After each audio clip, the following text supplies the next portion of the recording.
मैं धन्यवाद करता हूं परमेश्वर का इस सुंदर समय का जो परमेश्वर ने मुझे दिया है।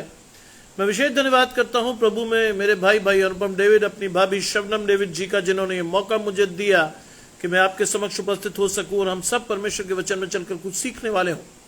आइए परमेश्वर के वचन में चलने से पूर्व कुछ समय अपनी आंखों को बंद करेंगे और परमेश्वर से पवित्र आत्मा के दान को मांगकर परमेश्वर के वचनों को समझने का प्रयास करेंगे। आइए हम प्रार्थना करें। तमाम आशीषों को देने वाले परमेश्वर यीशु मसीह में हमारे बाप और खुदा, हम धन्यवाद करते हैं इस सुंदर अवसर के लिए जो कि आपने हमें दिया है। हम विश्वास करते हैं कि प्रभु आपका आत्मा हमसे बोलता, बातचीत करता है। प्रभु जितने आराधकों को आपने इस सेशन के लिए चुना है, बारी बारी से लाकर उन्हें उनकी आशीष उन्हें सौंप दें प्रभु, जिससे कि वो अपनी आशीषों को लेकर विश्वास के साथ आपके साथ बढ़ें और आध्यात्मिक आशीषों के साथ सदा आपके साथ बढ़ने वाले हो। सब कुछ मांग लेते हैं आपके प्रिय पुत्र यीशु मसीह के नाम से, सुने और ग्रहण करें, आमीन। आइए पढ़ने के लिए मेरे साथ निकाल लीजिए लूका रचित सुसमाचार 19वां अध्याय, उसके 45 से पद से लेकर 20वें अध्याय के 8 पद तक। Gospel according to Saint Luke chapter 19 verses 45 to chapter 20 verses 1 to 8, जहां लिखा है, फिर मैं मंदिर में जाकर बेचने वालों को बाहर निकालने लगा और उसने उनसे कहा है, लिखा है कि मेरा घर प्रार्थना का घर होगा, परंतु तुमने उसे डाकुओं की खो बना दिया है। वो प्रतिदिन मंदिर में उपदेश करता था। प्रधान याजक और शास्त्री लोगों के प्रमुख उसे नष्ट करने का अवसर ढूंढते थे, परंतु कोई उपाय ना निकाल सके कि ये किस प्रकार से करें, क्योंकि सब लोग बड़ी चाह से उसका वचन सुनते थे। 20वें अध्याय से, एक दिन ऐसा हुआ कि जब वो मंदिर में लोगों को उपदेश दे रहा था और सुसमाचार सुना रहा था, तो प्रधान याजक, शास्त्री और पुरनिये के साथ उसके पास आ खड़े हुए और कहने लगे कि हमें बता कि तू इन कामों को किस अधिकार से करता है, और वो कौन है जिसने तुझे यह अधिकार दिया है। उसने उनको उत्तर दिया कि मैं भी तुमसे एक बात पूछता हूं, मुझे बताओ, यूहन्ना का बपतिस्मा स्वर्ग की ओर से था या परमेश्वर की ओर से? स्वर्ग की ओर से था या मनुष्य की ओर से? तब वे आपस में कहने लगे, यदि हम कहें कि स्वर्ग की ओर से, तो वो कहेगा, तो फिर तुमने प्रतीति क्यों ना की? और यदि कहें मनुष्य की ओर से, तो सब लोग हम पर पथराव करेंगे, क्योंकि वे सचमुच जानते हैं कि यूहन्ना भविष्यद्वक्ता था। अतः उन्होंने उत्तर दिया, हम नहीं जानते कि ये किसकी ओर से था। यीशु ने उनसे कहा, तो मैं भी तुम्हें नहीं बताता कि ये काम मैं किस अधिकार से करता हूं। ये क्रिस्त का सुसमाचार है। हे प्रभु यीशु, आपकी स्तुति हो। मधु जी मेरे साथ जुड़ रही हैं। परमेश्वर की आशीष आपके और आपके घराने को। मधु जी, आपकी गवाही को मैंने पढ़ा फेसबुक पर, व्हाट्सएप पर। आशीषित हुआ मैं कि आप मेरे वचनों से आशीष पा रही हैं, परमेश्वर से आशीष पा रही हैं।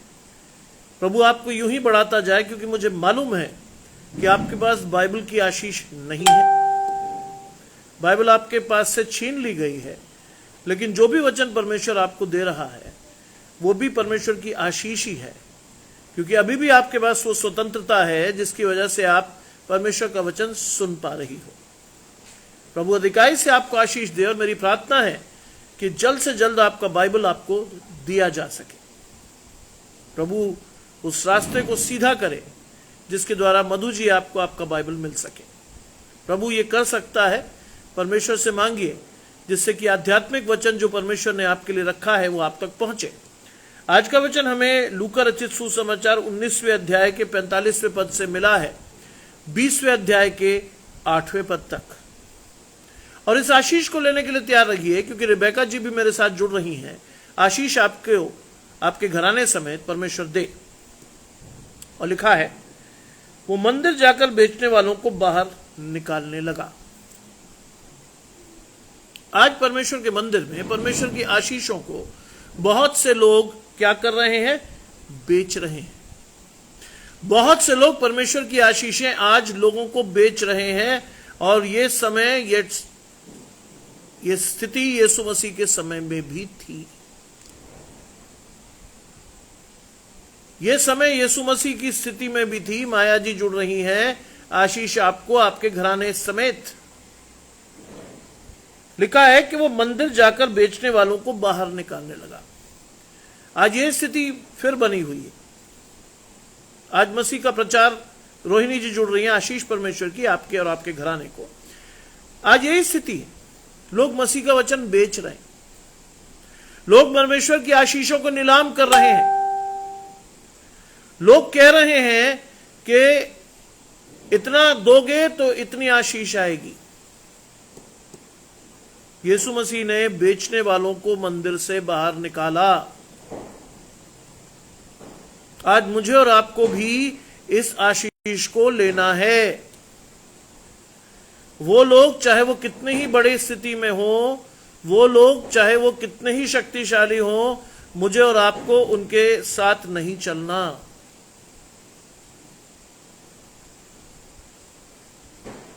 बाइबल में बहुत साफ तौर पर लिखा है मेरे और आप जैसे लोगों के लिए कि हे छोटे झुंड मत डर, क्योंकि मैं तेरे साथ हूं। बहुत से लोगों पर परमेश्वर का प्रकाशन परमेश्वर ने नहीं दिया है। आज बहुत सारे लोग परमेश्वर के वचन में आपदा में अवसर ढूंढ रहे हैं। लोग परेशान होकर जब उनके पास जाते हैं तो वो मसीह का वचन उन्हें बेच देते हैं। वो हर चीज की कीमत लगाते हैं। वो हर चीज फ्री में नहीं, परमेश्वर के वचन को बेच रहे हैं। आज पूरे ऑर्गेनाइजेशन खड़े हो गए हैं, पूरे संगठन खड़े हो गए हैं, वर्ल्ड वाइड शाखाएं हैं, लोग उससे मजे ले रहे हैं। यहां लिखा है वो मंदिर जाकर बेचने वालों को बाहर निकालने लगा। आज मुझे और आपको भी ये बात सीखनी है। ऐसे लोगों के साथ आप और मैं जुड़ेंगे तो आपका और मेरा प्रकाशन चला जाएगा, आपकी और मेरी आशीष चली जाएगी। क्योंकि एक बहुत ही पुरानी अंग्रेजी कहावत है, a man is known by the company he keeps. Gajanand भाई जुड़ रहे हैं। आशीष आपको परमेश्वर के घराने की ओर से। व्यक्ति अपनी सोहबत के हिसाब से जाना जाता है।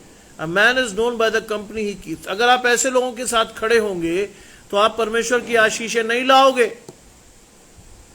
आप परमेश्वर के श्राप अपने जीवन में ले लोगे। शुरू में तो बहुत अच्छा लगेगा, लेकिन एक स्थिति आएगी जब वो सारी चीजें आपके जीवन से जाने लगेंगी, तब आप ये जान नहीं पाओगे कि आप भरमाए गए हो। आज इस चीज को लेकर के आपको परमेश्वर के साथ चलना है। इस चीज के अनुसार परमेश्वर के साथ अपने आप को जोड़ना है, वरना आप और मैं भी कहीं बड़े आराम से चले जाएंगे। बहुत आराम से बड़े बड़े ऑर्गेनाइजेशन लोगों को छल रहे हैं। मैंने आपको सुबह बताया था कि एक साहब ने मुझे बताया कि 25,000 रुपए ऑनलाइन प्रार्थना के उनसे मांगे गए, उन्होंने दे भी दिए, लेकिन प्रार्थना नहीं हुई अभी तक। बाइबल में क्या लिखा है? बाइबल के अनुसार चलिए, मेरे अनुसार मत जाइएगा। बाइबल में लिखा है सेत में मिला है, सेत में तो दो। आज मिल तो गई है उन्हें आशीषें, लेकिन वो बेच रहे हैं उसको। मत जाइए ऐसे लोगों के साथ, आप अपनी आशीषें खो देंगे। और लिखा है, उसने उनसे कहा, लिखा है मेरा घर प्रार्थना का घर होगा, तुमने उसे डाकुओं की खो बना दिया है। साफ सीधा प्रकाशन है परमेश्वर का, मेरा घर प्रार्थना का घर होगा। आज एक मेरे मित्र हैं, इकोनॉमिस्ट हैं, बलविंदर भाई जुड़ रहे हैं। परमेश्वर की आशीष आपके और आपके घराने पर, विशेषकर आपकी तीनों प्यारी बेटियों पर। आज मेरे एक मित्र हैं जो इकोनॉमिस्ट हैं, उन्होंने मुझे कहा there are no free lunches in this society. यहां कोई भी चीज मुफ्त में नहीं है। यह शारीरिक रूप से हो सकता है कि यहां कुछ भी मुफ्त में नहीं है, लेकिन परमेश्वर की आशीष आपको सेत में मिली है, मुफ्त में मिली है, मुफ्त में बांटिए। शरीर द्वारा उद्धार नहीं है, बहुत स्पष्ट समझ लीजिए इस बात को। उद्धार आत्मा द्वारा ही है। आज बहुत से लोगों की कानों की खुजली मिटाने के लिए प्रचार कर रहे हैं। दुर्भाग्य से मैं ऐसा नहीं करता। परमेश्वर के वचन की आशीष सीधी है। परमेश्वर ने इस बात के ऊपर आपको और मुझे चेतावनी दे रखी है। अंतिम समय में बहुत से लोग आएंगे जो आपको और मुझे क्या करेंगे? भरमाने के लिए प्रचार करेंगे। सीधा प्रचार सुनिए, सीधी आशीष लीजिए, इधर उधर मत ताकिए। बहुत से लोग, मैंने आपको सुबह भी कहा था, बहुत से लोग आज परमेश्वर की आशीषों को लेने के लिए किसी का सहारा लेते हैं। सहारे की जरूरत है ही नहीं। क्यों मांगते हैं आप किसी का सहारा?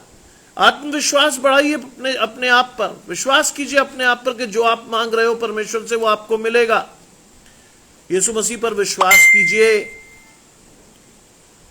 तब आपकी आशीष आपको मिलेगी, क्योंकि बहुत सीधी तरह की आशीष आपको और मुझे दी गई है। बिना मेरे पिता के पास कोई नहीं पहुंच सकता। यह बहुत साफ लिखा है बाइबल में। मांगिए यीशु मसीह से। लिखा है कि मेरा घर प्रार्थना का घर होगा। आज बहुत सारे प्रार्थना के घर खुल गए हैं इधर उधर, है ना, बहुत सारे। कई लोग अपने को स्वयंभू कहने लगे कि वो प्रॉफिट हैं, अपोस्टल हैं।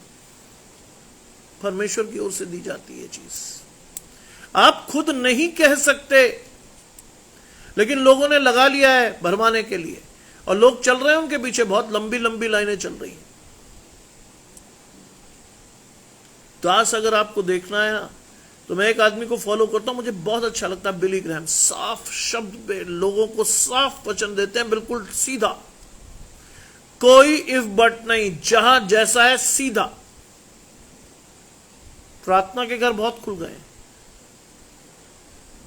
बहुत से लोग क्लेम करते हैं कि वो मुक्ति देते हैं, आप दे ही नहीं सकते। उद्धार परमेश्वर की ओर से आता है, आप पर मैं इसके ठेकेदार नहीं है। आपको सिर्फ लोगों को यह बताकर छोड़ देना है कि उनकी आशीषें यीशु मसीह और परमेश्वर से हैं।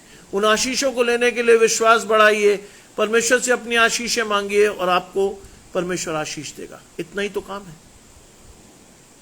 लेकिन आज बहुत सारी चीजें खोल ली हैं लोगों ने, जिसमें उद्धार भी एक बहुत बड़ा सब्जेक्ट है। अंग्रेज भाई जुड़ते हैं आशीष परमेश्वर की आपके और आपके घराने को। बहुत लोग लगातार लोग चले जा रहे हैं। लिखा है मेरा घर प्रार्थना का घर होगा। बहुत से प्रार्थना घर खुले हुए हैं गली गली, लेकिन क्या है वो सब?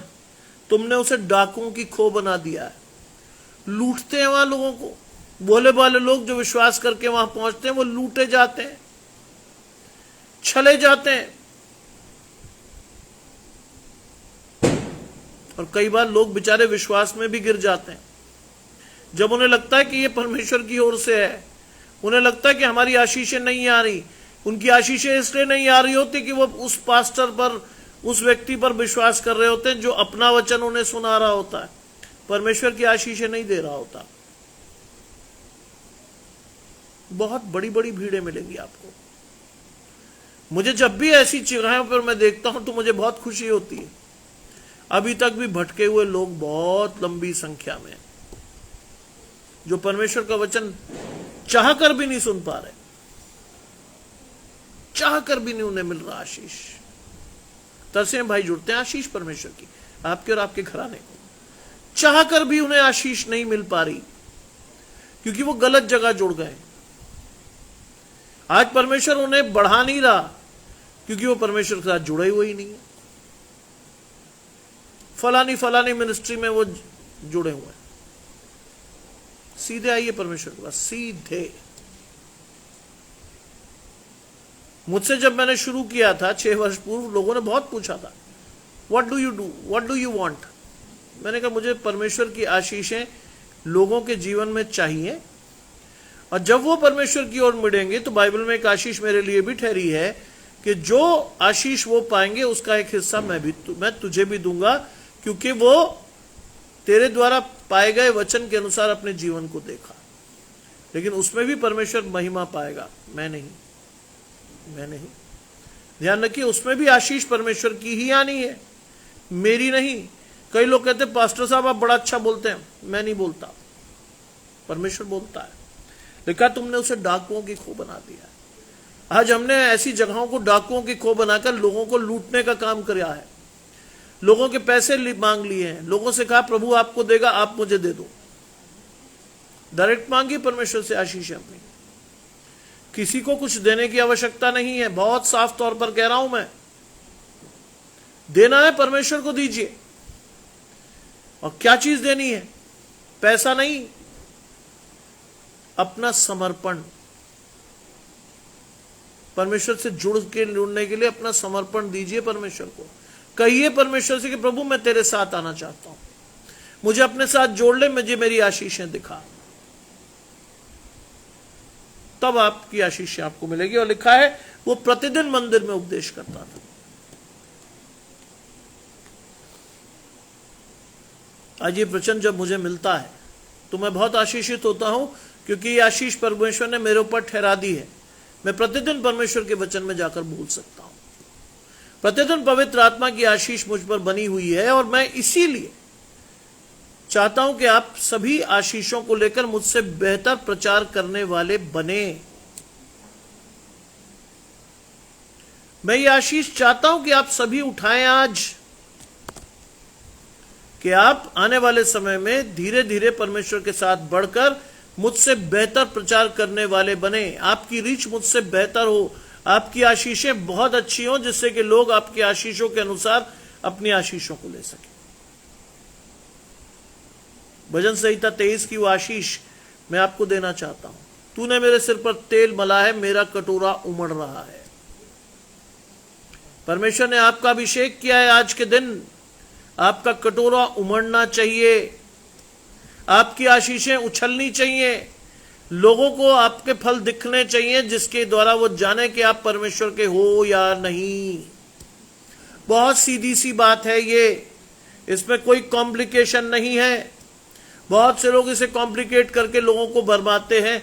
मेरा काम है आपको सीधा रास्ता दिखाने का, बस। आशीषें मेरे पर परमेश्वर की पहले से ही बहुत है।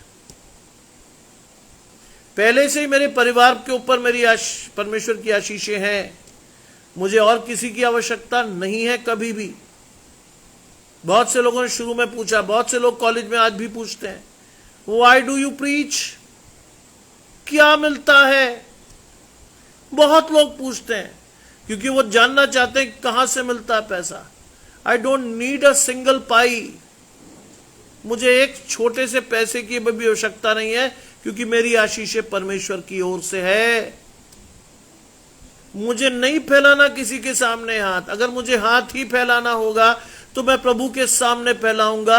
आज सुबह प्रचार के बाद हमने प्रेयर की। मेरी पत्नी के सिर में दर्द था, उसने मुझसे कहा मेरे सिर पर हाथ रख के प्रार्थना करो। We sat with God for about 30 minutes. हम बैठे परमेश्वर के साथ 30 मिनट।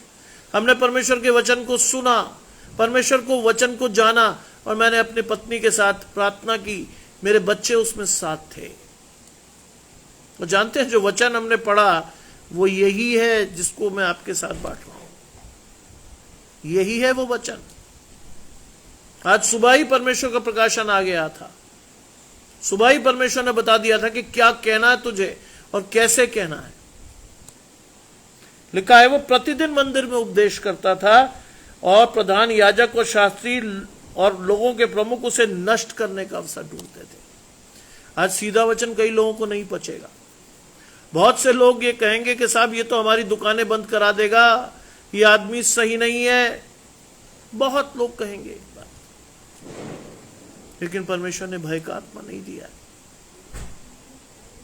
जो सही है वो कहना मेरा कर्तव्य है, मानना न मानना आपकी इच्छा। जो साफ है, सही है, वही कहूंगा। प्रतिदिन मसीह उपदेश देकर लोगों को सत्यता दिखाता था। वही काम मैं भी करने की कोशिश कर रहा हूं, क्योंकि परमेश्वर ने पवित्र आत्मा का दान दिया है। इसलिए परमेश्वर ने यह बात सिखाई है कि लोगों को बिना मिलावट के प्रचार करके उन्हें सीधा रास्ता दिखा। कोशिश कर रहा हूं। अभी आप पर डिपेंड करता है कि how do you see yourself.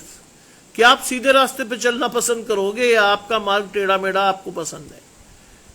You should see it objectively. आपको देखना है बहुत ऑब्जेक्टिवली कि आप कहां हो, क्या करना है, आपको कैसे बढ़ना है, आपको देखना है। लिखा है फरीसी, शास्त्री और महायाजक उसे नष्ट करने का अवसर ढूंढते थे। लेकिन इतना आसान नहीं है परमेश्वर पर हाथ डालना। इतना आसान नहीं है यीशु मसीह के लोगों पर हाथ डालना। इतना आसान नहीं है यीशु मसीह को छूना। बाइबल में लिखा है जो तुम्हें छूता है वो मेरी आंख की पुतली को छूता है। मैंने तेरा चित्र अपने हाथ की हथेली पर गोद कर बनाया है। छू नहीं सकता कोई भी। लेकिन ऐसा भी नहीं है कि आप पर परेशानी आएगी नहीं, आएगी जरूर। लेकिन अगर आप परमेश्वर के साथ और पीछे चल रहे हैं, आपकी आशीषें कई गुना बढ़ा कर देगा परमेश्वर। आप अय्यूब को दी, अय्यूब को दी उसने। ऐसा नहीं कि प्रभु ने अय्यूब को दी आपको नहीं देगा। आशीषें वही हैं, तरीका भी वही है। लोगों की शक्लें बदल गई हैं, नाम बदल गए, लेकिन आशीष वहीं खड़ी है आज भी, परंतु कोई उपाय नहीं निकाल सके। सोचिए, कोई उपाय नहीं निकला उनसे। शैतान बहुत कोशिश करता है कि मसीह लोगों को दबा ले। शैतान बहुत कोशिश करता है उन्हें नष्ट कर दे। शैतान बहुत कोशिश करता है कि आपके जीवन से आपका प्रकाशन चला जाए, लेकिन कोई उपाय नहीं निकलता। अगर आप परमेश्वर के साथ खड़े तो कोई उपाय नहीं निकलता। लिखा है कि वो किस प्रकार इसको करें, किस प्रकार करें इसको। बहुत लोग कोशिश करते हैं, अनंत की कल्पनाएं बहुत लोग आपके लिए बनाते हैं। बहुत लोगों को लगता है यार ये आदमी ठीक नहीं, ये हट जाए तो बहुत कुछ हो। विश्वास रखिए, परमेश्वर आपके साथ है तो आपका विरोधी नहीं होगा कोई भी। वो किस प्रकार करें ये उपाय उनके जीवन में नहीं आया। और लिखा है सब लोग बड़ी चाह से उसको सुनते थे। सोचिए, जब परमेश्वर की आशीषें आपके जीवन में होगी, लोग आपको चाह से सुनेंगे, क्योंकि उन्हें मालूम है कि ये व्यक्ति हमसे कुछ चाह नहीं रहा, हमें दे रहा है। ये व्यक्ति हमसे कुछ चाह नहीं रहा। कई लोग तो बेचारे प्रचार सुनते हुए डरते हैं कि बाद में क्या मांगेगा ये। लिखा है कि सब लोग उसे बड़ी चाह से सुनते थे। क्या लिखा बाइबल में? देना लेने से धन्य है। आप परमेश्वर का वचन दोगे तो आप भी धन्य होगे, जो सुनेगा वो भी धन्य होगा। आज हम कहते हैं दे तो दिया परमेश्वर को वचन, तू क्या देगा मुझे? शारीरिक रूप में अभी भी आपकी लालसाएं नहीं मरी। अभी भी आपकी आशीषों का स्रोत मनुष्य ही है।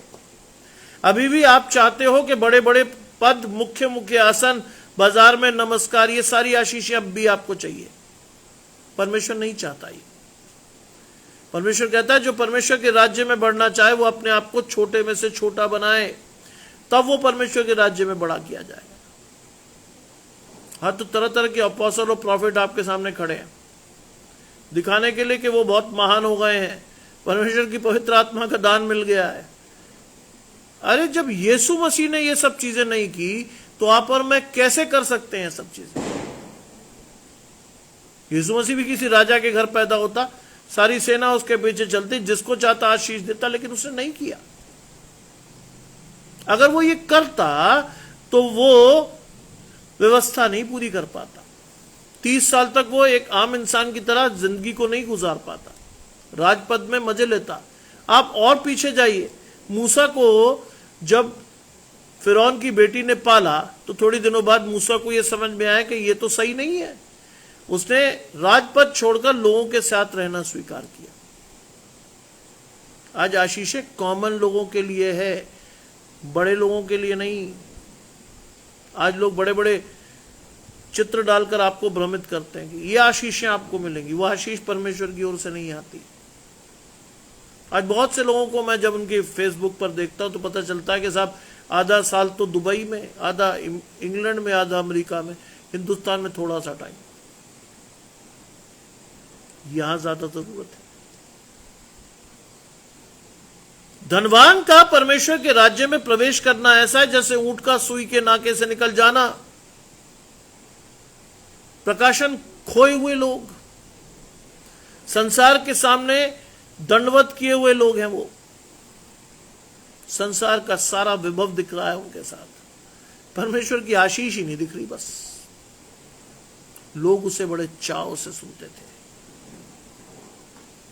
अगर आप परमेश्वर के हैं तो आप जान लोगे कौन है परमेश्वर का, कौन नहीं। समझ आएगा आपको। आपकी आशीषें परमेश्वर आपको देगा, हर आदमी को नहीं देता परमेश्वर। आज शैतान चतुराई से बड़े बड़े ऑर्गेनाइजेशन खड़े करके मुझे और आपको भ्रमित कर रहा है, और हम भ्रमित हो रहे हैं क्योंकि हमारा विश्वास परमेश्वर के साथ नहीं है।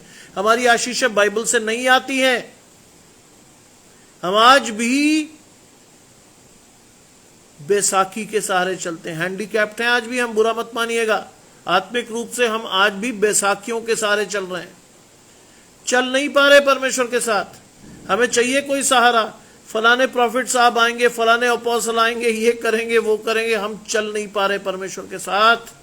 आज परमेश्वर कहता है मुझसे मांगो और देखो मैं तुम्हें देता हूं कि नहीं। मुझसे मांगो, नहीं मांग पा रहे आप क्योंकि आप आत्मिक जीवन में मजबूत नहीं हो। अपने आत्मिक जीवन के लिए प्रार्थना करो आज, सीधी बात। Pray to God about your spiritual life. Yogesh भाई जैसे लोगों से सीखिए जिनके ऊपर परमेश्वर की आशीष ठहरी हुई है। नहीं डरते वो किसी से, सुबह सुबह जाकर प्रचार करते हैं, वो मसीह के गानों को गाते हैं, अलीगढ़ जैसी सेंसिटिव जगह में वो जाकर मसीह का प्रचार करते हैं। परमेश्वर ने भय का आत्मा नहीं दिया। आज ऐसे किसी बड़े आदमी से आप कहो जरा घूम के प्रचार तो कर दे, हवा निकल जाएगी, क्योंकि बिना 4 आदमियों के चल नहीं सकते वो लोग। डर लगता है, डर लगता है। आज परमेश्वर ने भय का आत्मा नहीं दिया। ऐसे व्यक्तियों से सीखिए, योगेश भाई जैसे लोगों से। उनके वीडियो जब भी आते मैं आशीषित होता हूं दिल से। डर नहीं है मेरे भाई के जीवन में। एक अच्छी उम्र पाने के बाद भी आशीष है उसके पास। आप और मैं तो अपनी आशीषों को किसी दूसरे की आशीषों में मिलाकर खोज रहे हैं। मत खोजिए। 20वीं आयत या 20वें अध्याय की आयत 1 से 8 तक आज सुबह हमने पढ़ी थी। लूका 20 अध्याय 1 से 8 पद में लिखा क्या है सुनिए। एक दिन ऐसा हुआ कि वो मंदिर में लोगों को उपदेश दे रहा था और सुसमाचार सुना रहा था। रोज सुनाता था। एक दिन ऐसा हुआ कि लोग जो उपाय ढूंढ रहे थे उनको दिमाग में एक उपाय आया। यीशु मसीह तो बेखौफ सुनाता था, लोग भी सुनते थे। अब ऐसे में शास्त्री फरीसी पुरनिये दिमाग लगाया उन्होंने कि हम क्या करके इसको फंसाएं। शैतान आज भी जाल फेंकता है, फंदे लगाता है। आप जितना परमेश्वर के पास जाएंगे उतनी आपके जीवन में फंदों की संख्या बढ़ेगी। लेकिन जितना अधिक आप परमेश्वर के पवित्र आत्मा के साथ होंगे, आपको तुरंत लग जाएगा पता कि आप बेवकूफ नहीं बन सक रहे। शैतान आपको छल नहीं पा रहा, क्योंकि आपको दिखेगा कि यह आशीष आपकी ओर से, शैतान की ओर से आ रही है। लिखा है कि वो लोगों को उपदेश देकर सुसमाचार सुना रहा था, तो प्रधान याजक, शास्त्री और पुरनिये उसके पास आकर खड़े हो गए। उन्होंने एक प्लानिंग बनाई। आपके विरुद्ध अनर्थ कल्पनाएं बनती है, प्लानिंग बनती है और लोग आपको घेरने का प्रयास करते हैं। होता ही है, आज भी होता। कई लोग आकर मुझसे कह जाते हैं, ब्रदर आप पास्टर तो नहीं है। मैं बहुत साफ तरीके से कहता हूं नहीं, तो फिर आप प्रचार क्यों करते हो? मैंने कहा परमेश्वर की आज्ञा। अब समझ जितनी छोटी होगी उतनी तो प्रकाशन होगा। कहां लिखा है साहब बाइबल में? फिर मुझे खोल के दिखाना पड़ता है, फिर मुझे बताना पड़ता है कि स्वर्गारोहण के समय परमेश्वर ये आशीष देकर गया है, ये आज्ञा देकर गया है कि जाओ संसार में फैलकर मेरे नाम का प्रचार करो, लोगों को चेला बनाओ, लोगों को सही चीज सिखाओ।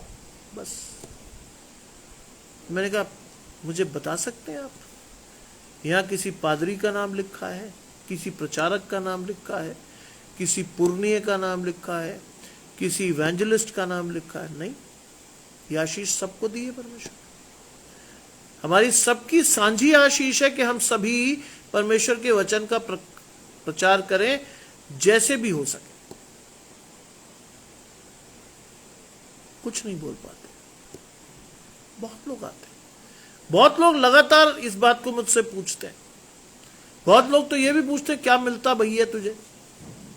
एक साहब ने तो, बहुत सीनियर आदमी ने मुझे क्या कहा था, मुझे बड़ी हैरत हुई कि ये मसीह कैसे हैं। उन्होंने मुझे कहा था जब कुछ मिलता ही नहीं तो काहे को अपना टाइम खराब करते हैं। यह है मसीहों की आज की स्थिति। जब तुम्हें कुछ मिल नहीं रहा तो तुम अपना टाइम क्यों खराब कर रहे हो? यह है आज की मसीहत।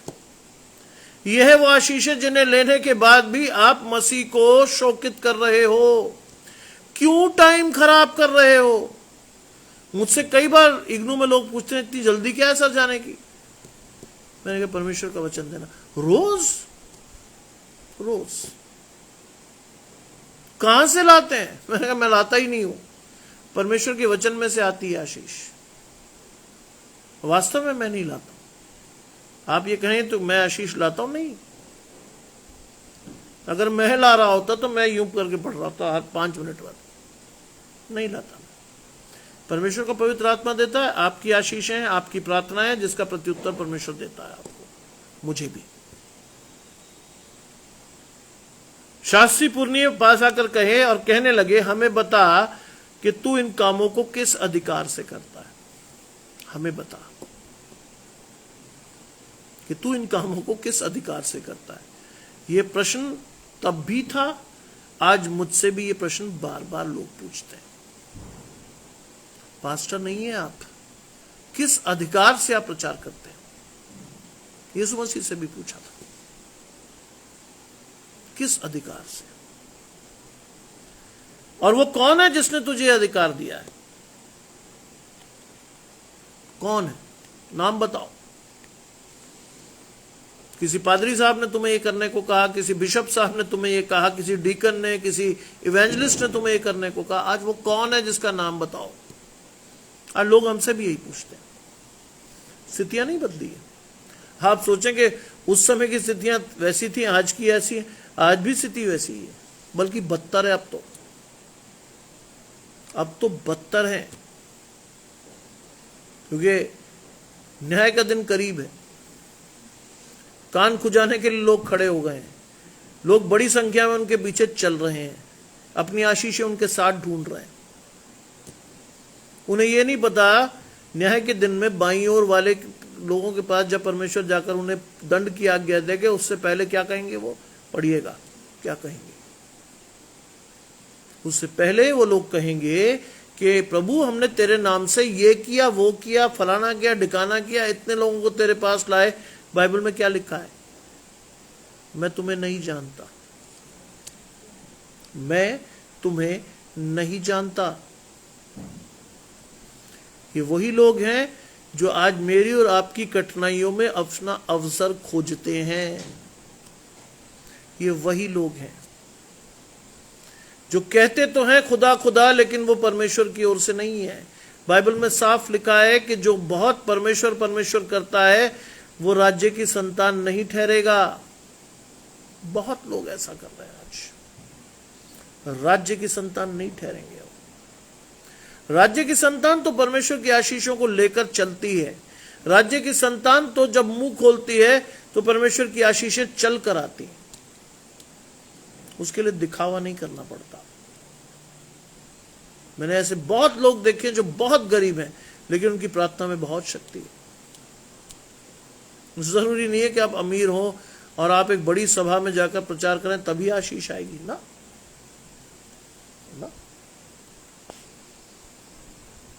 आपके पास कितने ही गरीब हों, लेकिन आपका प्रकाशन मजबूत होगा, आपकी आशीषें चल कर आएंगी आपके पास। लिखा है कि तू किस अधिकार से करता है। अब देखिए यीशु मसीह ने क्या पूछा। यीशु मसीह ने पूछा कि मैं भी तुमसे एक बात पूछता हूं, मुझे बताओ। काउंटर क्वेश्चन आया वहां, मैं भी तुमसे एक बात पूछता हूं, मुझे बताओ। अब सोचिए परमेश्वर का आत्मा यीशु मसीह के थ्रू क्या कहलाएगा। सुनिए, यूहन्ना का बपतिस्मा स्वर्ग की ओर से था या मनुष्य की ओर से? चल, यूहन्ना का बपतिस्मा स्वर्ग की ओर से था या मनुष्य की ओर से? आप जानते हैं वो स्वर्ग की ओर से ही था। क्यों? क्योंकि आपको मालूम है कि यीशु मसीह भी बपतिस्मा लेने गया और यूहन्ना पर वो प्रकाशन आया और उसने कहा कि तू मेरे पास क्यों आता है? मैं तो तेरे जूते के बंद खोलने लायक भी नहीं हूं। रोहिणी जी धन्यवाद, यही वचन प्रचार कर रहे हैं। मैं तो तेरे जूते के बंद खोलने लायक भी, तू मेरे पास क्यों आता है? उसने कहा अभी तो ऐसा ही होने दे। और बाइबल में क्या लिखा है? बहुत साफ लिखा है बाइबल में। जब वो बपतिस्मा लेकर ऊपर आया तो स्वर्ग खुल गया और परमेश्वर का पवित्र आत्मा कबूतर की नाई उतरा और भविष्यवाणी हुई कि ये मेरा प्रिय पुत्र है, इसकी सुनो, इससे मैं प्रसन्न हूं, इसकी सुनो। और क्या चाहिए आपको? और क्या एविडेंस चाहिए कि ये परमेश्वर की ओर से था? यूहन्ना भविष्यद्वक्ता देने वाले, क्या प्रकाशन था यूहन्ना भविष्यद्वक्ता का? सोचिए, आज मैं और आप तो ऐसी चीज कहेंगे भी नहीं, क्योंकि मेरी मिनिस्ट्री हिल जाएगी। उसने कहा था कि मैं तो तुम्हें पानी से बपतिस्मा दे रहा हूं, मेरे बाद जो आएगा वो तुम्हें आग से बपतिस्मा देगा, मैं उसके जूतों के बंद खोलने के योग्य भी नहीं हूं। आज तो लोग अपने आप को श्रेष्ठ बताते हैं, प्रॉफिट बताते हैं, अपोस्टल बताते हैं, वो ये कभी नहीं कहेंगे आपसे। परमेश्वर का जन नम्रता से आपको बताएगा कि मुझसे नहीं, आशीष परमेश्वर से लेनी है। वो ये कभी नहीं कहेगा मेरे थ्रू आशीष आएगी। आशीष सिर्फ एक ही व्यक्ति या एक ही शख्स से मिलेगी आपको, यीशु मसीह से। ना मुझसे, ना किसी अपोस्टल से, ना किसी प्रॉफिट से नहीं मिलेगी। जोर लगा लीजिए, चलिए, मैं तो कहता हूं जोर लगाइए, नहीं मिलेगी। बड़े बड़े आयोजन व्यर्थ हैं, जोर लगा लीजिए, आपको समझ में आ जाएगा। थोड़े दिनों में आप समझ पाएंगे सब व्यर्थ है। बहुत से लोग अपनी बहुत बड़ी रकमें डूबने के बाद ये सोच पाए कि ये सब व्यर्थ था। परमेश्वर तो उनके जीवन में वास करता है, उनका शरीर परमेश्वर का मंदिर है, पवित्र आत्मा उनके जीवन में रहता है। उससे सिर झुकाकर आशीषें मांगनी थी, आप मांगने कहीं और चले गए। क्या पूछा उसने? यूहन्ना का बपतिस्मा स्वर्ग की ओर से था या मनुष्य की ओर से? बताइए। अब सोचिए, फंस गए वो बेचारे। तब वे आपस में कहने लगे, क्या कहा उन्होंने? यदि हम कहें स्वर्ग की ओर से, तो वो कहेगा तुमने प्रतीति क्यों नहीं की। यदि हम कहें स्वर्ग की ओर से, तो तुमने प्रतीति क्यों नहीं की? क्यों नहीं गए तुम परमेश्वर के उस बंदे के पास? आज ऐसे ही शैतान चलता है। जब आप शैतान को काउंटर रिएक्ट करते हो ना परमेश्वर की आत्मा के साथ, एक पुराना कलीसियाई गीत हम गाते हैं चर्च में, अक्सर भजन है वो, शैतान का सामना करो भागेगा। हमें से अधिकांश लोगों को ही मालूम ही नहीं होता कहना क्या है, क्योंकि पवित्र आत्मा से भरे हुए नहीं होते। हमें नहीं मालूम कि क्या कहना। बाइबल में स्पष्ट लिखा है, साफ तौर पर कहती बाइबल कि जब शैतान का सामना तुम्हारे साथ हो, तो जो वचन तुम्हें कहना होगा तुम्हारे मुंह में परमेश्वर का पवित्र आत्मा डालेगा। लिखी है ये बात। आप और मैं आज भी अनभिज्ञ होकर अपनी आशीषें किसी दूसरे की आशीषों के साथ मिलाकर खोजते हैं। नहीं दी परमेश्वर ने ऐसे आशीष, नहीं दिया परमेश्वर ने ये सब कुछ आपको। हाँ, पर मैं गलत तरीके से चीजें खोजकर परमेश्वर के साथ अपने आप को जोड़ते हैं, और जब ठगे जाते हैं तो फिर आप और मैं कहते हैं अरे प्रभु तुझे रोकना चाहिए था। अरे आपने गलत जगह खुद जोड़कर अपनी आशीषों को खोया। प्रभु क्या करता उसमें? आपका प्रकाशन ही व्यर्थ था। आपने गलत आदमी से गलत चीज मांग ली, आपका प्रकाशन गलत था। आप परमेश्वर के साथ नहीं आए, परमेश्वर की आत्मा की आवाज आपने नहीं सुनी, परमेश्वर का दर्शन आपके सामने स्पष्ट नहीं था। सुबह यशाया 32 में यही सिखाने की कोशिश की है मैंने। जिसकी आंखें धुंधली वो खोल दी जाएंगी, जिससे वो परमेश्वर के दर्शन को देखे। आज मांगिए उस आशीष को, कहिए परमेश्वर से मेरी आंखों को खोल, जिससे मेरी आंखें तेरे दर्शन को स्पष्ट देखे। मेरे कानों के ऊपर से वो पर्दा हटा, जिससे कि मेरी आशीषें मुझे सुनाई दे। मेरे होठों को खोल, जिससे मैं और आप परमेश्वर की स्तुति में आगे बढ़ सकें, परमेश्वर के वचन के प्रचार में आगे बढ़ सकें। मांगिए ये परमेश्वर से। अब क्या आप सोचते हैं मुझे ये अकारण दे रखी है परमेश्वर ने आशीष? नहीं, 6 वर्ष में मैंने धीरे धीरे सीखी है ये चीजें। अकारण नहीं मिलता कुछ भी, एक दिन में भी नहीं मिलता है कुछ भी। धीरे धीरे परमेश्वर के वचन में परिपक्व होइए। कई लोग तो पहली सीढ़ी पे खड़े होकर छत पर जाने की कोशिश करते हैं, नहीं पहुंचते। क्रमबद्ध तरीके से अगर आप परमेश्वर के साथ जाएंगे, एक एक सीढ़ी चढ़ के आप परमेश्वर के साथ जाएंगे, तो पुख्ता तौर पर आप छत पर जाएंगे। आशीष को लेकर आप चट्टान पर खड़े होकर पाएंगे आशीष। छलांग आपको परमेश्वर की आशीष नहीं दिला सकती। आप सोचें कि एक दिन में आपको परमेश्वर की आशीष चलकर मिलेगी, ना। उसके लिए धीरज रखिएगा। धीरज वो आत्मिक आशीष है जो मुझे और आपको परमेश्वर के साथ रहना सिखाती है।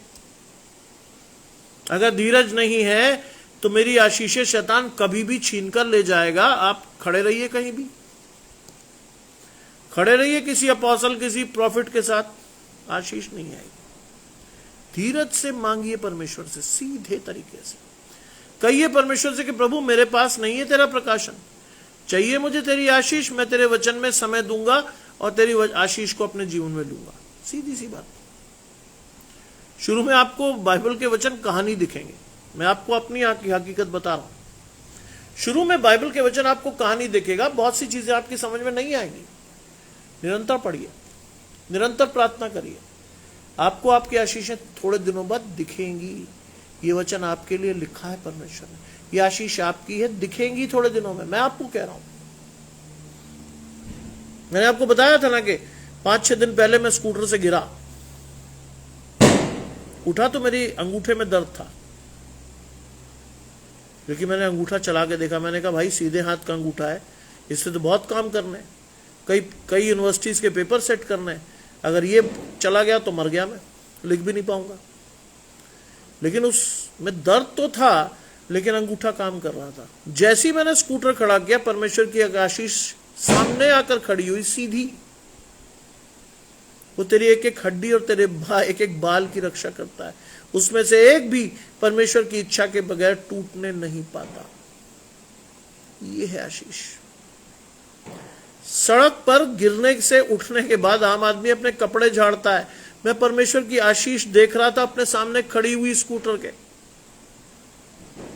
कि वो तेरे एक एक हड्डी तेरे एक एक बाल की रक्षा करता है। वो परमेश्वर की इच्छा के बगैर टूटने नहीं पाती है। ये है आशीष। लेकिन ये आशीष एक दिन में चलकर नहीं मिलेगी। आपको डेली परमेश्वर के वचन में जाकर अपनी आशीषों को खोजना है। बाइबल की वो आशीष आपके जीवन में, मैं कहता हूं सबके जीवन में पूरी हो। जो परमेश्वर के खोजी हैं उन सभी के लिए हर बुराई मिलकर भलाई उत्पन्न करती है। आज सुबह मेरी चाची ने मुझसे बात की, उस शादी में जिसमें मैं नहीं जा पाया उसके बारे में उन्होंने बताया। उन्होंने कहा सब कुछ बहुत अच्छा था, लेकिन बहुत सी बातें वो छुपा भी गई, मुझे पता थी।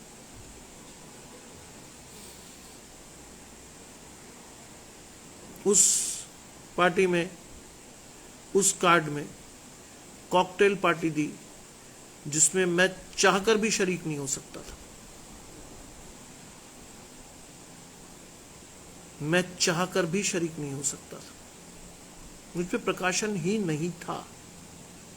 ऐसी किसी जगह पर जाऊं जहां शराब पीकर लोग अपना प्रकाशन खो दें, जहां लोग ऐसे भद्दे तरीके से नाचें, मुझ पे प्रकाशन नहीं था, इसलिए मैं नहीं जा पाया। परमेश्वर ने रोक दिया। परमेश्वर ने कहा तू जाएगा, तुझे जाना पड़ेगा, तू यहीं रुक, तू वापस जा। मैं वापस आ गया। परमेश्वर अपनी आशीष नहीं खोने देता, ध्यान रखिएगा। परमेश्वर अपनी आशीष खोने नहीं देता है। वो लोग जो परमेश्वर के साथ चलते हैं उनकी आशीष कभी नहीं खोती। आज हम भी भारतीयता के नाम पे सारे ड्रामे कर देते हैं अपनी शादी में, हल्दी फल्दी सब लगा डालते हैं। ये प्रकाश नहीं है परमेश्वर का। इससे बेहतर तरीका पता क्या है? मसीह शादी का। एक बड़ी और भव्य प्रेयर मीटिंग कराइए, परमेश्वर के दास को बुलाइए, वो शादी से पूर्व ये आशीषें आपके परिवारों को दे। ये है तरीका। आज हल्दी और मेहंदी में भोंडे तरीके से लोग नाचते हैं, ये आशीष नहीं है। और कई लोगों से पूछो, कहते नहीं साहब ये तो इंडियननेस है, भारतीयता ना। भारतीयता के नाम पे चले जाते हैं आप। सोचिए, मैं नहीं कह रहा। मेरा बेटा जिसकी शादी 4-5 साल में होने वाली, उसने कहा ऐसी कोई चीज मेरी शादी में मत करना पापा, परमेश्वर नाराज हो जाएगा। ये आशीष है आपकी, गजानंद भाई की प्रार्थना है।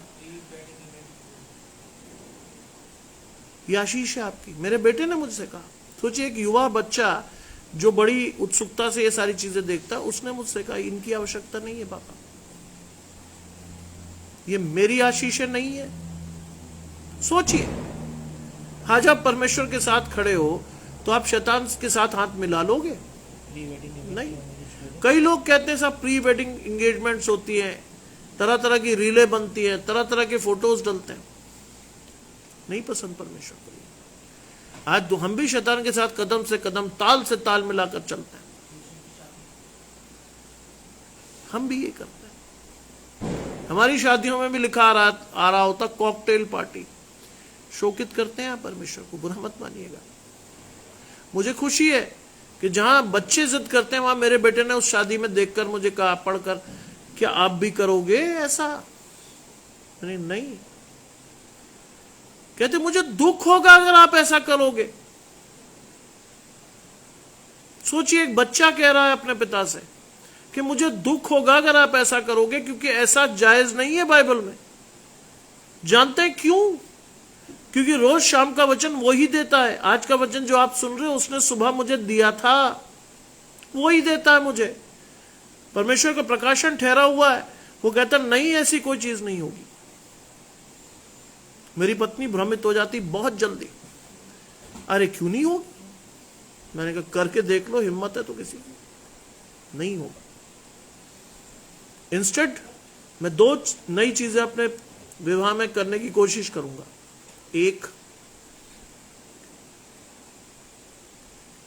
प्रभु की आशीषों के लिए दोनों परिवार मिलकर परमेश्वर की एक प्रेयर मीटिंग का आयोजन करेंगे। परमेश्वर के साथ बैठेंगे। संयुक्त रूप से नया आने वाला परिवार आशीष लेगा। और उसके बाद जो भी कुछ खाना पीना है पारिवारिक रूप से जरूर खाइए, उसके लिए कोई मना नहीं है। दूसरी चीज जिसके लिए मैं कटिबद्ध हूं, फेस्टिविटीज जो भी करिए, लोगों को बुलाकर खाना खिलाइए, अच्छे शानदार तरीके से खिलाइए, कोई दिक्कत नहीं है। लेकिन अगला दिन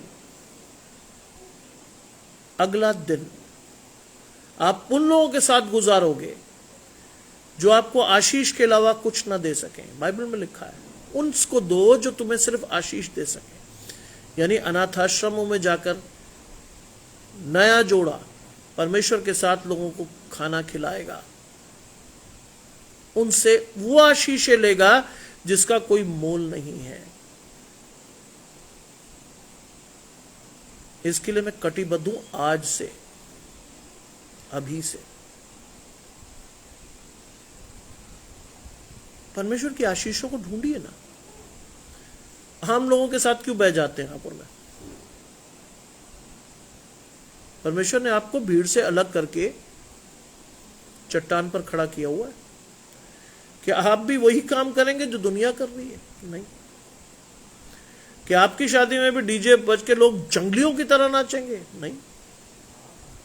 आज आपकी शादी में भी लोग शराब पीकर घंटों डांस करेंगे? नहीं। होता ऐसा, हो रहा है, और मसीह लोग बड़ी लालसा से ये काम करा रहे हैं। आप आशीष नहीं दोगे। बीच बीच में क्या होता है? अनाउंसमेंट होती है, आइए हम प्रार्थना करें। मजाक उड़ता प्रार्थना का, लोग इधर उधर बात कर रहे होते, बेचारे पादरी साहब लगे होते प्रार्थना करने में। ये नहीं है आशीष। या तो आप परमेश्वर को मानो और या ना मानो। बीच में अगर आप लटक गए तो आशीष तो बिल्कुल नहीं आनी, श्राप ही आएगा। लिखा है, यदि वो हम कहेंगे स्वर्ग की ओर से तो वो कहेगा फिर तुमने प्रतीति क्यों ना की, और यदि हम कहेंगे मनुष्य की ओर से तो लोग हमको पथराव करेंगे। दोनों स्थितियां खराब थी। परमेश्वर ने फंसा दिया। परमेश्वर ने फंसा दिया उन लोगों को। प्लानिंग तो बड़ी अच्छी करके आए थे लेकिन फंस गए। अगर जो भी मानेंगे वहां दोनों तरफ नुकसान हमारा है। बाइबल में साफ लिखा है कि जो मैं आशीष तुम्हें देने पर हूं वो किसी दूसरे की आशीष नहीं होगी। आज संकट में तुम मेरी ओर देखोगे, तुम्हारा मुंह कभी काला नहीं होगा। विश्वास रखिए। आपकी आशीष परमेश्वर आपको दे रहा है। लेने के लिए तो खड़े होइए कम से कम। नहीं हो रहे आप और मैं, नहीं हो रहे। और अगर नहीं हो रहे तो सोच लीजिए परमेश्वर की आशीष भी नहीं आ रही। अधूरे मन से परमेश्वर की आशीषों को कभी मत मांगिएगा, क्योंकि नहीं आएंगी वो। आज मुझे बहुत खुशी हुई कि सारी ड्रामे देखने के बाद मेरे बेटे ने कहा नहीं, ये नहीं, ये आशीषें नहीं है आपकी। इस आशीषों के साथ नहीं बढ़ना है आपको। लिखा है सब लोग पथराव करेंगे, क्योंकि वो सचमुच जानते थे कि यूहन्ना भविष्यद्वक्ता था। उन्हें मालूम था कि ये सच क्या है, उन्हें मालूम है इस बात का। आज मैं भी और आप भी जानते हैं परमेश्वर क्या है, लेकिन उसके बावजूद भी परमेश्वर के विपरीत चलते हैं आप और मैं। आशीष नहीं आएगी, बुरा मत मानिएगा। मुझे बहुत से लोग इस बात को कहते हैं, इतना कड़वा बोलते हो आप। मैंने कहा मीठा बोलने के दिन ही नहीं है भाई, मीठा बोलने के दिन रहे ही नहीं है। बाइबल कहती है अवसर को बहुमूल्य जानो, दिन बुरे हैं। आज यहां पर मैं भी संसार के साथ बह रहे हैं। आपको दिशा के विपरीत चलना है, क्योंकि आप छोटा झुंड हो। आज आपको भरमाए जाने लोगों के साथ नहीं खड़ा होना है, आपको अपनी आशीष को खुद लेना है, खड़े होकर। जानिएगा इस बात को। बहुत से लोग भरमाएंगे, मुझे बहुत लोग भरमाते रोज सुबह शाम। अरे brother, join some club, take part in festivities, enjoy your life. एक ही बार तो मिला है जीवन। तो मैं उनसे पूछता हूं, भैया एक बार जीवन मिला तो क्या करूं, व्यर्थ कर दूं, बर्बाद करूं? अरे सर कैसे बात कर रहे हो आप, बर्बाद मत करो। ज्वाइन सब क्लब, हम और आप शाम को इकट्ठा बैठेंगे, विल एंजॉय योरसेल्फ। मैंने कहा एंजॉयमेंट के नाम पर क्या करोगे आप? ताश खेलोगे? एंजॉयमेंट के नाम पर क्या करोगे आप? शराब पियोगे? मेरा प्रकाशन ही नहीं है। फिर लोग चिढ़कर मुझसे पूछते हैं क्या करोगे जी आप, क्यों जाना चाहते हो आप, क्या करते हैं परमेश्वर की उसमें? जानते, मैं आपको एक बहुत अच्छी बात बता रहा हूं, मुझे एकदम याद आई। When I was doing my PhD, तो मेरे जो गाइड थे वो पंडित जी थे, शर्मा जी। वो बेचारे गरीब आदमी कभी चर्च नहीं गए थे, उन्होंने फिल्में बहुत देखी थी। एक दिन उन्होंने अचानक मुझसे पूछा क्या बेटा चर्च में डांस होता है? I was shocked. मैंने कहा नहीं सर। कहते यार फिल्मों में तो दिखाते हैं कि चर्च में डांस भी होता है। मैंने कहा ठहरो। मैंने कहा सर एक मिनट, चलिए आपकी बात को बड़ी करते हैं, लेकिन इस संडे आप मेरे साथ चर्च चल रहे हैं। वो तैयार नहीं थे इस प्रकाशन के लिए। बोले हैं? मैंने कहा चलिए तो सही सर। कहते होगा क्या, मुझे तो पता भी नहीं क्या करना पड़ता। मैंने कहा चलो तो सही, देख लोगे आप। गए, मैंने सबसे आगे ले जाके बिठाया, साथ में मैं बैठा। अब वो बेचारे पूरी उसमें ये इंतजार करते रहे कुछ होगा। जब नहीं हुआ तो मुझे बोले यार ये तो बड़ी नॉर्मल सी चीज है, इसमें तो बहुत आशीष मिली। पादरी साहब ने बहुत अच्छा वचन सुनाया, जीवन से जुड़ता हुआ वचन सुनाया। मैंने कहा आपने क्या सोचा था? उन्होंने कहा मुझे तो ये लगता था, फिल्मों में देखता था कि हीरो हीरोइन चर्च में डांस कर रहे हैं। मैंने कहा शोकित होते हैं ऐसे लोग। हाँ पर मैं शोकित करते हैं आज परमेश्वर के नाम को। गैर मसीह सोचते हैं कि माइकल दारू पीकर दंगा करता है, ये है सोच। आज कई लोग मुझसे बहुत ज्यादा दुखी हो जाते हैं। सर आप पहले ऐसे ईसाई देखे जो दारू नहीं पीता। मैंने कहा नहीं बहुत से, मैं दिख रहा हूं इसलिए कह रहा हूं आप कि नहीं सर पीते हैं सब, कोई छुप छुप के कोई कैसे। मैंने कहा मैं कैसे भी नहीं पीता, चलो। हिम्मत नहीं होती किसी की। आज लोग फंसाने की कोशिश करेंगे। यीशु मसीह को भी याजकों ने फंसाया था, यीशु मसीह ने काउंटर कर क्वेश्चन करके उन्हें फंसा दिया। मुझे रोज आता है ऐसा प्रकाशन, रोज आते मेरे पास लोग। सर क्या आप आएंगे? मैंने कहा भाई बुरा मत मानना। नहीं। क्यों? मैंने कहा वहां शराब पियोगे तुम लोग। अरे सर तो एक दो पैक तो आप भी पी सकते हो कभी कभी ना, मैं नहीं पीता। फिर कई लोगों को लगता है कि साहब पुलिस वाले की औलाद, बाप पीता होगा इसलिए वो डर गया है। मैंने कहा दुर्भाग्य से मेरे बाप ने भी कभी नहीं पी है। 37 साल में आपके पिताजी ने भी कभी शराब नहीं पी। मैंने कहा आर्मी में भी थे, पुलिस में भी, दोनों जगह अधिकारी थे, उन्होंने भी नहीं, गलती से भी नहीं। मुझे मालूम है कि शराब पीकर आपका प्रकाशन जाएगा। मेरे पिता ने मुझसे कहा था कि बेटा अंधे हो क्या? हर शराब की बोतल के नीचे लिखा होता है it is injurious for health, उसके बाद भी पियोगे क्या? मुझे स्पष्ट समझ में आया कि मेरे पिता मुझसे क्या कहना चाहते हैं, और उसके बाद ना मैंने उनसे सवाल किया ना उन्होंने मुझसे। बात खत्म। हम खुश बहुत होते थे। मेरे पिता मेरे सबसे अच्छे दोस्त थे, हालांकि सबसे ज्यादा पिटा भी मैं उनसे ही, लेकिन मेरे सबसे अच्छे दोस्त। हम दोनों आंखों आंखों में अपनी बातें कर लेते थे। जब भी हम किसी शादी में जाते थे लोगों को लुढ़कते पुढ़कते देखते थे, मेरे पिता हंस के मेरी तरफ देखते थे, मैं उनकी तरफ। क्यों? क्योंकि हम दोनों को एक बात पता थी, ये प्रकाशन नहीं है परमेश्वर। क्रिश्चियन शादियों में बहुत ड्रामे देखे हमने, बहुत। ये प्रकाशन परमेश्वर की ओर से नहीं है। आज जैसा आप करोगे वैसे ही आपका बच्चा सीखेगा। अगर आप कहोगे ना कि मैं घर में चुपचाप शराब पीकर सो जाता हूं, बच्चा भी किसी कोने में से देख रहा होगा कि साहब पिताजी तो पीते हैं। ध्यान रखिएगा, जो आप करोगे बच्चा आपसे 4 कदम आगे जाकर करेगा वो काम। मैं आपको एक और चीज सिखाता हूं। मेरे जीवन में बहुत सारी चीजें हैं। मेरे एक बहुत ही साधारण मित्र जो बचपन से मेरे साथ थे, जिसे हम कहते हैं ना अंग्रेजी में बूजम फ्रेंड, बचपन का दोस्त। हम 8th क्लास तक साथ पढ़े, लेकिन अचानक से वो 12th के बाद पढ़ने चला गया बाहर, मतलब आउट ऑफ टाउन। 6 महीने बाद लौटा तो मुझे उसके आसार कुछ ठीक नजर आए नहीं।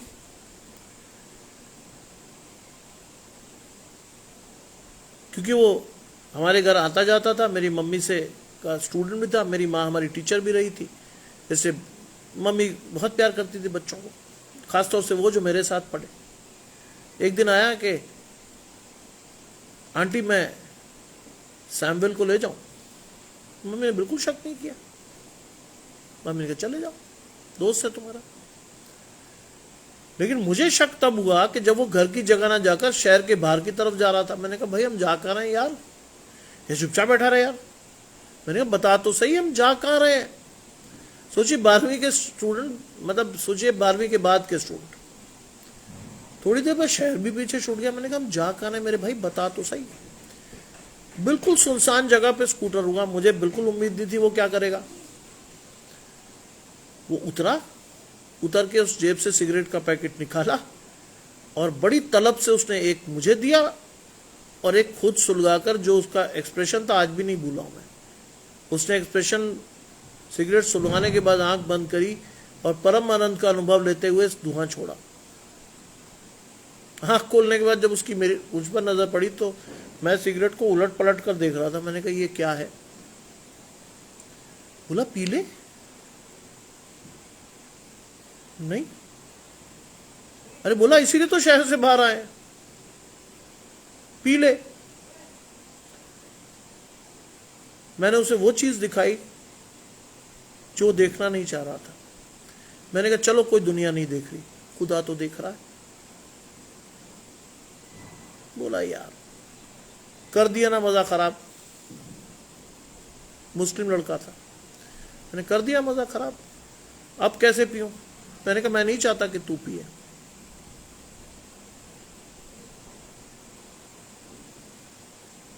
आज हम और आप चेतावनी नहीं दे रहे होते लोगों को, हम उस पाप में शामिल हो जाते हैं।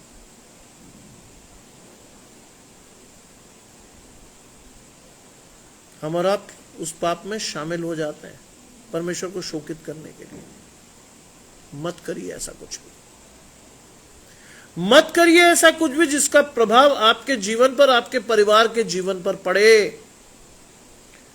अतः उन्होंने उत्तर दिया, हम नहीं जानते कि वो किसकी ओर से था। नहीं बता पाएगा कोई। जब परमेश्वर आपसे सवाल करेगा आप बता नहीं पाओगे। बड़े बड़े लोग नहीं दे पाते जवाब।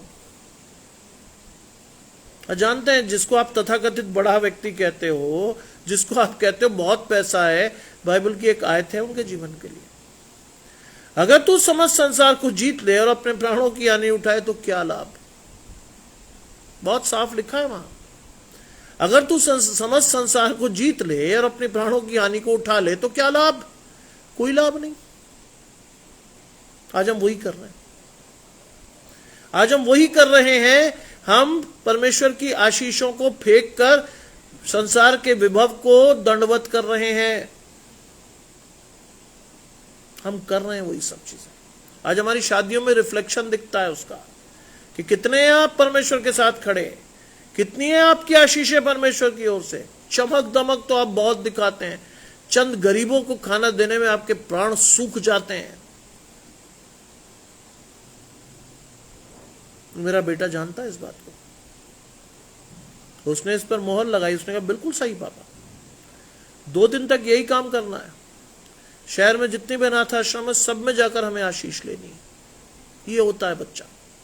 वरना बच्चे कहते हैं नहीं साहब, अगले दिन तो हम जा रहे हैं कहां, हनीमून मनाने। ये परमेश्वर की ओर से नहीं है। और पता चलता हनी के साथ जहां आप मून मनाने गए थे, 3 महीने बाद आप कोर्ट में खड़े हुए केस लड़ रहे हो डाइवोर्स का। परमेश्वर के बगैर आपकी आशीष नहीं है, ध्यान रखिएगा। परमेश्वर को छोड़कर भी नहीं है आपकी आशीष।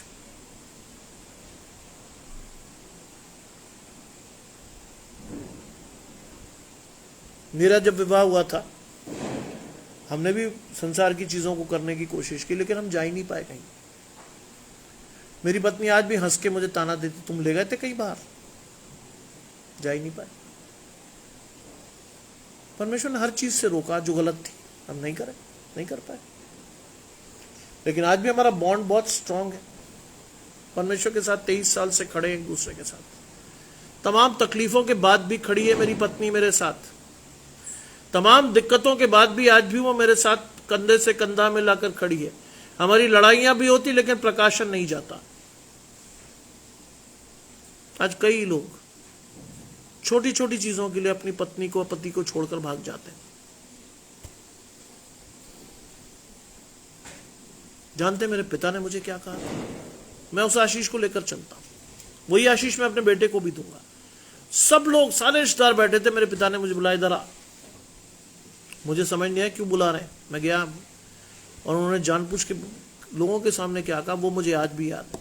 उन्होंने कहा देख बेटा, अरेंज मैरिज है, तू ना अपनी बीवी को जानता ना तेरी बीवी तुझे जानती। सही बात, लेकिन ध्यान रखना हमारे परिवार में डाइवोर्स नहीं होता। मैंने हाथ जोड़कर कहा था नहीं होगा, कुछ भी हो जाए नहीं होगा।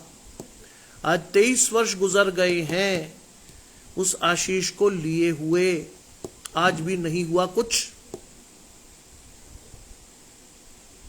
लड़ाइयां होती है हमारे साथ, हम भी एक आम इंसान की तरह खूब लड़ते हैं, तरह तरह की बात है। मेरी पत्नी को एक सुंदर व्यक्ति चाहिए था, उसे नहीं मिला। उसको एक सुंदर बालों वाला व्यक्ति चाहिए था, एक गंजे से उसकी शादी हो गई। तरह तरह की चीजों पर लड़ते हैं हम, लेकिन कोई बात नहीं, परमेश्वर का प्रकाशन तब भी नहीं जाता। क्योंकि मेरी पत्नी जानती है कि वो किसके साथ खड़ी है। उसे साफ पता है कि वो किसके साथ खड़ी है, किसकी आशीषों के साथ वो खड़ी है। उसे मालूम है कि जिंदगी के उतार चढ़ावों में भी परमेश्वर हमारे साथ खड़ा रहा। परमेश्वर ने हमें कभी छोड़ा नहीं, त्यागा नहीं, अब भी नहीं छोड़ेगा। मैं खुश पता क्यों रहता हूं, मुझे आशीष क्यों मिलती है? क्योंकि अब मेरा बेटा मेरी आशीषों का स्रोत है। देखने में साधारण, पढ़ने में अच्छा, किसी लड़की से जुड़ा नहीं आज तक, मेरे कॉलेज में कहते हैं क्या यार तेरा लड़का कोरी स्लेट। मैंने कहा जिसका नाम उसके साथ लिखा होगा ना उसी को लिखेगा अपने जीवन में, उसे कोई कंफ्यूजन नहीं होगा कि साहब 36 गर्लफ्रेंड्स में कोई आकर खड़ी होगी मेरे साथ संबंध था, मर गए। परमेश्वर की आशीष जिसके ऊपर होती ना वो सारी दुनिया को छोड़कर चलता है। आज लोग उसे कह सकते हैं आउटडेटेड, इंट्रोवर्ट, जाने क्या क्या, लेकिन मेरे लिए बहुत बड़ी आशीष है। इतनी बड़ी बाइबल में से वो खोज कर आशीष निकाल कर देता है मुझे। परमेश्वर उससे बोलता, बातचीत करता है। रोज सुबह उसके कमरे से मुझे वचन को पढ़ने और प्रार्थना करने की आवाज आती है। बच्चे को शिक्षा उसी मार्ग की दे जिस पर उसे चलना चाहिए, वो बुढ़ापे तक उससे नहीं हटेगा। यह है आशीष। लिखा है यीशु ने उनसे कहा मैं भी तुमको नहीं बताता कि मैं काम किस अधिकार से करता हूं। परमेश्वर ने भी कहा मैं नहीं बता रहा, अगर तुम नहीं बता रहे तो मैं भी नहीं बता रहा।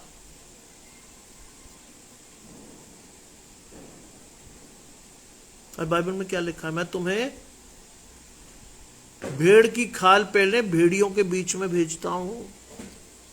हाँ, जरूरी नहीं कि जो आदमी आपको बड़े प्यार से बात कर रहा हो वो आपकी खैर खबर, आपका खैर ख्वाह हो, आपका शुभ चिंतक हो, नहीं, जरूरी नहीं है। हो सकता है कि वो भेड़ की खाल में छिपा भेड़िया हो, आपकी टोह ले रहा हो कि कब आपको घात कर दे। इसलिए कह रहा हूं परमेश्वर के वचन का प्रकाशन लेकर जाइएगा। आज की सुंदर शाम में परमेश्वर की आशीष को लेकर बढ़िएगा, तब आपको वो अधिकार मिलेगा जिससे आप लोगों से पूछ पाओगे कि मैं भी नहीं बताता कि मैं ये काम किस अधिकार से करता हूं।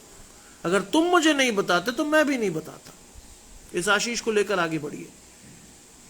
आज विशेष तौर पर हम सभी लोगों के परिवारों के लिए प्रार्थना करेंगे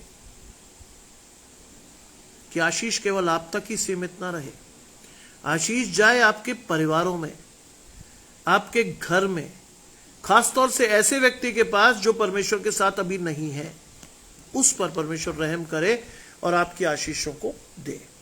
आइए जहां भी हैं आप, जिस रूप में भी हैं, हाथ जोड़कर परमेश्वर से एक चित्त, एक मन और एक आत्मा से प्रार्थना करेंगे हम सभी। आइए प्रार्थना करें। तमाम आशीषों के देने वाले परमेश्वर यीशु मसीह में हमारे बाप और खुदा, हम धन्यवाद करते हैं सुंदर अवसर के लिए जो कि आपने हमें दिया है। विश्वास रखते हैं प्रभु आपका आत्मा हमसे बोलता और बातचीत करता है। विश्वास रखते हैं कि आपकी आशीष हमारे जीवन में ठहरती है। विश्वास रखते हैं कि प्रभु आप हमारे जीवन में उस आशीष के साथ बने हुए हैं। विशेषकर हम सभी अपने परिवारों के लिए प्रार्थना करते हैं। मैं इन पर जितने लोग जुड़े हैं सभी के परिवारों के लिए प्रार्थना करता हूँ, विशेषकर बच्चों के लिए, क्योंकि शैतान के लिए वो बहुत ईजी टारगेट है प्रभु। बहुत आसानी से अहेरे जाने वाले बच्चे, प्रभु उनकी आशीष उन्हें दे, उनकी आशीषों से उन्हें महरूम मत कर, उनको अपने ओर चलना सिखा, उन्हें अपने वचनों को पढ़ना सिखाएं, उनकी आशीषों को उन्हें दिखाएं, जिससे कि वो अपनी आशीषों के साथ परिवार के लिए एक आशीष ठहरे, श्राप ना हो। आपका हाथ उनके बीच में बना रहे, आपकी आशीषें उन पर ठहरी रहें। सब कुछ मांग लेते हैं परमेश्वर के प्रिय पुत्र यीशु मसीह के नाम से, सुने और ग्रहण करें, आमीन। आप सभी को परमेश्वर की आशीषें लगातार मिलते रहें, आप सभी को परमेश्वर का प्रकाशन लगातार मिलता रहे, शैतान का प्रकाशन आपके जीवन से जाए, विशेषकर आपके बच्चों पर आशीष ठहरे, क्योंकि आने वाला समय आपके बच्चों का है। वही आने वाले समय में कलीसियाओं को संभालेंगे, वही आने वाले समय में प्रचार में आपके जीवन में आगे दिखाएंगे आपको रास्ता। विश्वास रखिए कि आप परमेश्वर के साथ खड़े हैं। विश्वास रखिए आपकी आशीषें कोई नहीं छीनेगा। कल सुबह ठीक 8 बजे एक नए वचन के साथ परमेश्वर के साथ मिलेंगे, परमेश्वर की आवाज को सुनेंगे, परमेश्वर की आत्मा से अपने आप को प्रेरित करेंगे। प्रभु आप सबको अधिकाई से आशीष दे। शुभ रात्रि आप सभी को। जय मसीह की।